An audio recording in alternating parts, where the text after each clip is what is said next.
अस्सलाम वालेकुम dear students. आज हमारा साइंस का यूनिट नंबर 7 का हम यूनिट नंबर 7 स्टार्ट कर रहे हैं, जो कि है फोर्स एंड प्रेशर। तो फोर्स एंड प्रेशर को हम स्टडी जब करेंगे तो ये आपके फिजिक्स से रिलेटेड चैप्टर्स हैं, फिजिक्स से रिलेटेड आपके चैप्टर्स हैं। तो आज हम इन्हें स्टार्ट करते हैं। तो बेसिकली हम फोर्स और प्रेशर को आज पढ़ेंगे। तो प्रेशर होता क्या है? जब भी हम किसी चीज पर फोर्स को अप्लाई करते हैं तो उसकी शेप चेंज हो जाती है, शेप उसकी चेंज हो जाती है। तो वो जब शेप चेंज होती है वो एक तरह से प्रेशर की वजह से फोर्स उसकी चेंज होती है। तो अब प्रेशर का मैंने बताया है कि ये क्या होता है, एक तरह की एक फोर्स होती है जिसकी वजह से बॉडी का एरिया क्या हो जाता है, चेंज हो जाता है। यानी कि हम प्रेशर को कह सकते हैं कि pressure is N applied force. Applied force से मुराद ये है कि जो फोर्स हम अप्लाई कर रहे हैं पर यूनिट, जो कि हम एक किसी स्पेसिफिक यूनिट एरिया पर अप्लाई करेंगे।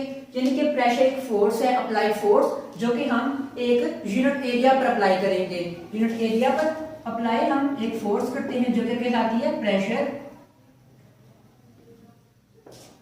अब pressure is an directly proportion to force, यानी कि जितनी ज्यादा हम फोर्स लगाएंगे उतना ही ज्यादा क्या होगा, प्रेशर होगा। अब जितनी ज्यादा फोर्स हम अप्लाई कर रहे हैं, यानी कि आप एग्जांपल लें, एक हमारे पास एक कंटेनर है जिसके अंदर काफी सारे मॉलिक्यूल्स हैं। गैस के मॉलिक्यूल हम कह लेते हैं, इसके अंदर गैस के मॉलिक्यूल्स हैं और उन्होंने इसका इतना एरिया उन्होंने कवर किया हुआ है। हम इस पर फोर्स अप्लाई करते हैं। अब हम जितनी ज्यादा फोर्स यहाँ से हमने ऊपर अप्लाई की है, ये इतना नीचे एरिया है, इसका एरिया इतना कम होता जाएगा। फिर हम कह सकते हैं कि जो फोर्स हमने अप्लाई की है उसने एरिया को कम कर दिया है, जिसकी वजह से जो प्रेशर है ये एरिया के इनवर्सली प्रोपोर्शनल आएगा। क्योंकि हमने जब फोर्स अप्लाई की है तो एरिया क्या हो गया है, कम हो गया है, जिसकी वजह से जो प्रेशर है इसके ये इनवर्सली रिलेटेड आएगा एरिया के। जब हम इन दोनों को कंपेयर करेंगे, यानी कि P is equal to F by A आ जाएगा। अब यहाँ पर F हमारे पास क्या है, अप्लाइड फोर्स है, और A हमारे पास क्या है, एरिया है। अब हम पढ़ते हैं कि फोर्स क्या है और एरिया क्या है। यानी कि इस फॉर्मूला में जो कि फोर्स आ रही है और एरिया है, ये क्या चीजें हैं। तो पहले हम देख लेते हैं कि फोर्स क्या है। फोर्स बेसिकली एक पुश या पुल होता है। यानी कि अगर ये मेरे पास एक डस्टर है, ये एक रेस्ट फॉर्म में है, अगर मैं इसे नीचे गिरा दूं तो यहाँ पर ये रेस्ट फॉर्म में अगर मैंने इसे रखा हुआ है, अब मैं इसे छोड़ दूं तो ये नीचे चला जाएगा। यानी कि ये रेस्ट फॉर्म में था, मैंने इसे छोड़ा, यानी कि यहाँ से ऐसे नीचे किया, यानी कि नीचे पुश किया इसे, तो ये नीचे गिर गया। यानी कि ये पुश था जिसने इसकी स्टेट ऑफ रेस्ट को चेंज कर दिया है, किसमें, स्टेट ऑफ मोशन में। तो हम कह सकते हैं कि जो फोर्स है या तो पुश है या तो पुल है, जो कि बॉडी की स्टेट ऑफ रेस्ट को, यानी कि उसकी जो साकन हालत है उसे, या स्टेट ऑफ यूनिफॉर्म मोशन, यानी कि अगर बॉडी को एक ही स्पीड से, ये सड़क, ये हम कहते हैं एक सड़क है, ये एक सड़क है और इस पर ये एक गाड़ी चल रही है, ये एक यूनिफॉर्म स्पीड से चल रही है, ना तो इसकी स्पीड इंक्रीज हो रही है और ना ही इसकी स्पीड कम हो रही है, एक यूनिफॉर्म मोशन से चलती जा रही है। तो अगर हम इस पर ज्यादा सी फोर्स अप्लाई कर दें, ज्यादा सारी फोर्स इस पर अप्लाई कर दें, तो इसकी जो यूनिफॉर्म स्टेट ऑफ मोशन है वो चेंज हो जाएगी। तो हम कह सकते हैं कि फोर्स है, ये इज अ पुश और pull that change the state of object and that change the state of its rest or motion. यानी कि वो इसकी रेस्ट की हालत को चेंज करेगी या इसकी यूनिफॉर्म मोशन को चेंज कर देगी। तो हम इसे बुक से भी साथ रीड कर लेते हैं कि फोर्स इज अ पुश और पुल।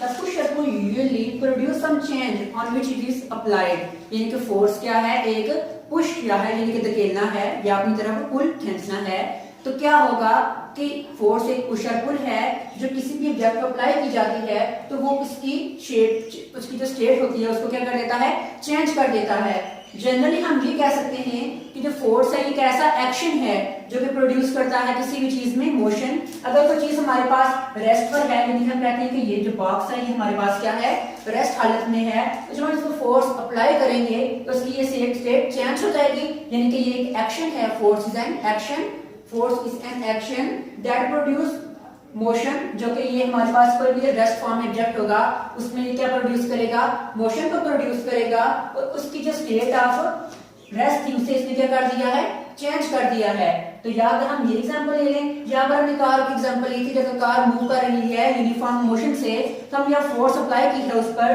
तो उसकी स्टेट ऑफ मोशन चेंज हो गई है। यानी कि फोर्स एक ऐसा एक्शन है जो कि क्या करता है, स्टेट ऑफ मोशन को चेंज करता है या मोशन को इंड्यूस कर देता है, यानी कि मोशन को पैदा कर देता है उसके अंदर।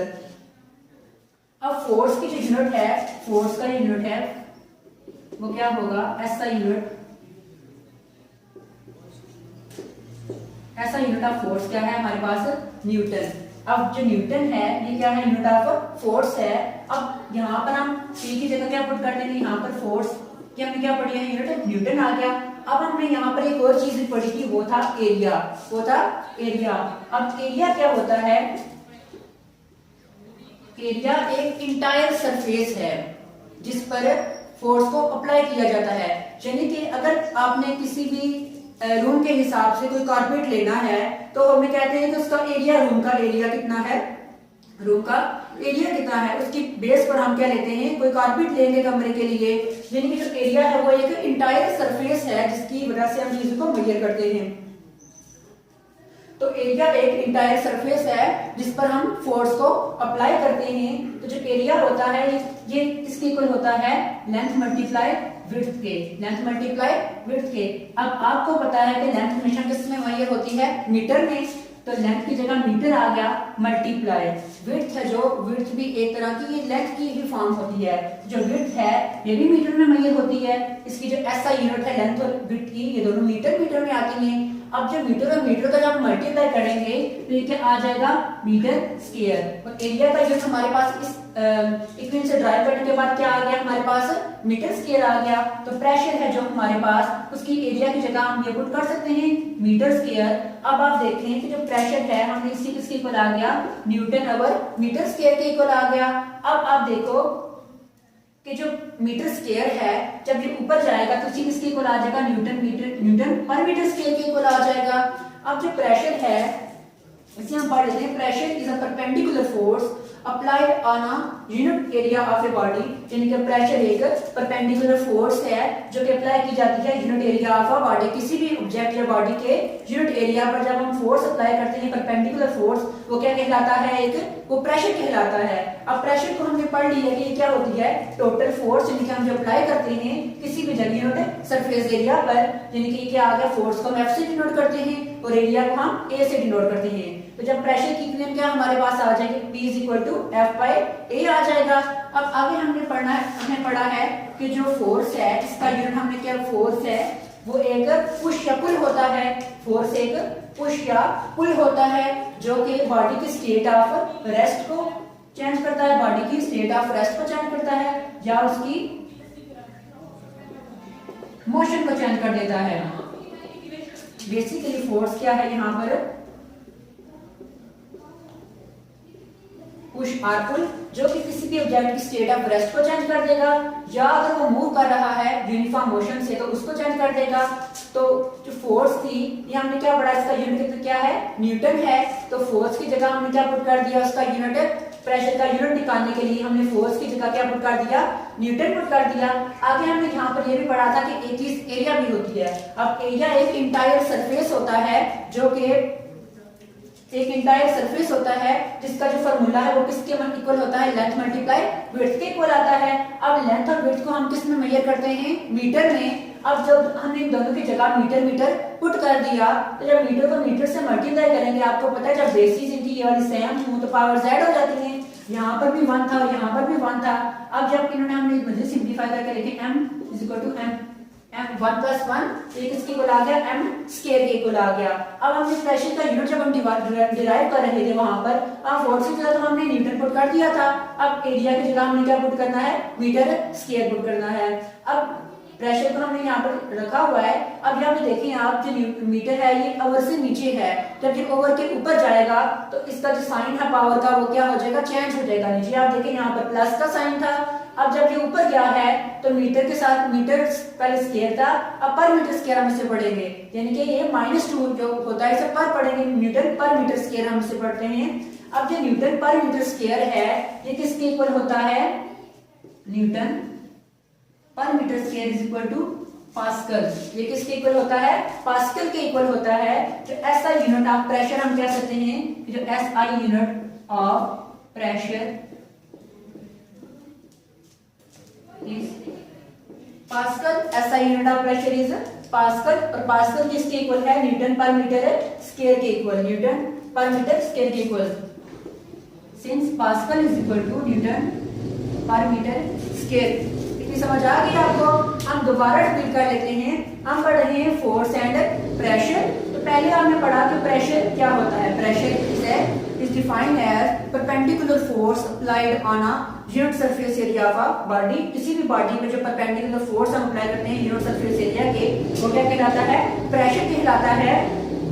अब आप देखो जो प्रेशर है ये फोर्स बाय एरिया आ गया इसका फॉर्मूला। अब यहाँ पर ये प्रेशर है, ये एरिया के इनवर्सली रिलेटेड है। अगर हम इसको समझने के लिए इस चीज को हम समझने के लिए एक एग्जांपल देखें कि अगर एक बंदा है वो मिट्टी के ऊपर खड़ा है, जो सैंड होती है रेत के ऊपर वो खड़ा है, ठीक है। जब वो बगैर किसी चीज के पांव के रखे रेत के ऊपर खड़ा होगा तो वो एक उसके पांव रेत में धंस जाएंगे। क्यों धंसते हैं? क्योंकि जो उसका जो एरिया था वो एरिया क्या था? कम था। जब उसका एरिया क्या था? सरफेस एरिया, यानी कि उसने पांव के नीचे कुछ भी नहीं रखा हुआ। अगर हम कह दें कि ये एक सैंड की जगह है तो उस बंदे ने यहाँ पर जब अपने पांव रखे तो वो उसके अंदर धंस के हैं उसके पांव। तो उसका जो एरिया था, उसके फीट का जो एरिया था, उसके पांव ने जो जगह घेरी हुई थी वो हम फर्ज करते हैं इतनी जगह थी उसकी। अब जो वो जमीन की जो रेत के अंदर गया है वो काफी रेत के अंदर चला गया है। फिर अगर हम पांव के नीचे कोई एक प्लेट रख लें और फिर हम उसके ऊपर पांव रखें और नीचे प्लेट के रेत हो, तो वो जो रेत होगी वो ज्यादा बंदे के पांव धंसेंगे नहीं, वो कम नीचे जाएगा। क्यों जाएगा? क्योंकि जो सरफेस एरिया था, जो हमने नीचे प्लेट रखी थी, फीट का जो सरफेस एरिया, पहले तो फीट का सरफेस एरिया इतना था, लेकिन जब हमने प्लेट रखी वो तो इतना ज्यादा हो गया, हमारे पांव तो इसके ऊपर है, ये सरफेस एरिया तो इतना ज्यादा है। अब सरफेस एरिया जहां पर ज्यादा था तो उसके पांव कम धंसे हैं। कम तो इसलिए धंसे हैं, सरफेस एरिया जब ये हमने कहा ये एक एरिया है और ये भी एक एरिया है, जब सरफेस एरिया ज्यादा था तो प्रेशर क्या हो गया? कम हो गया। यानी कि जो प्रेशर सरफेस एरिया यहाँ पर क्या हुआ है? प्रेशर का हमने फोर्स बाय एरिया भी रखा हुआ है। इस केस में जो प्रेशर एरिया था हमारे पास वो क्या था? वो ज्यादा था, तो प्रेशर हमारे पास कम हो गया। अब ये जो केस था, यहाँ पर जो सरफेस एरिया था वो कम था। सरफेस एरिया हमारे पास कम था, जिसकी वजह से प्रेशर इसमें ज्यादा हो गया। सैंड पर ज्यादा प्रेशर पड़ा जिसकी वजह से हमारे पांव ज्यादा जमीन के अंदर धंस गए, और यहाँ पर सैंड के ऊपर कम प्रेशर पड़ा है जिसकी वजह से हमारे पांव जमीन के अंदर इतने ज्यादा नहीं धंसे।